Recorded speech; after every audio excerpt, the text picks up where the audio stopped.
সব মামলায় খালাস পাওয়ায় কারামুক্ত হচ্ছেন সাবেক স্বরাষ্ট্র প্রতিমন্ত্রী লুৎফুজ্জামান বাবর। 17 বছর কারাবাসের পর আজ দুপুরে তিনি কেরানীগঞ্জ কেন্দ্রীয় কারাগার থেকে ছাড়া পেতে যাচ্ছেন বলে জানিয়েছে কারা অধিদপ্তর। জুলাই গণ অভ্যুত্থানের ঘোষণাপত্র চূড়ান্ত করার লক্ষ্যে রাজনৈতিক দল ও অন্যান্য অংশীজনের সঙ্গে আজ সর্বদলীয় বৈঠক করবেন অন্তর্বর্তী সরকারের প্রধান উপদেষ্টা ডক্টর মোহাম্মদ ইউনূস।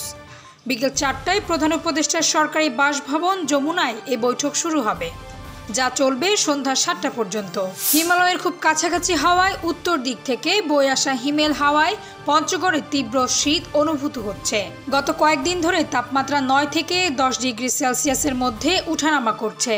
বৃহস্পতিবার সকাল 6টায় তেঁতুলিয়ায় তাপমাত্রা রেকর্ড করা হয়েছে 10.6 ডিগ্রি সেলসিয়াস, যা গতকাল বুধবার সকাল 9টায় 9.5 ডিগ্রি সেলসিয়াস তাপমাত্রা রেকর্ড করা হয়।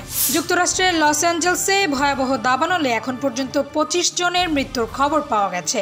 এছাড়া 60 লাখের বেশি মানুষের জীবন হুমকির মধ্যে পড়েছে। এরই মধ্যে দুর্গত এলাকাগুলো টর্নেডোর ঝুঁকিতে রয়েছে বলে জানিয়েছেন আবহাওয়াবিদরা। প্রায় 1.5 বছর ভয়াবহ সংঘাতের পর গাজা উপত্যকায় যুদ্ধবিরতি চুক্তি সম্মত হয়েছে ইসরায়েল এবং উপত্যকা নিয়ন্ত্রণকারী গোষ্ঠী হামাস।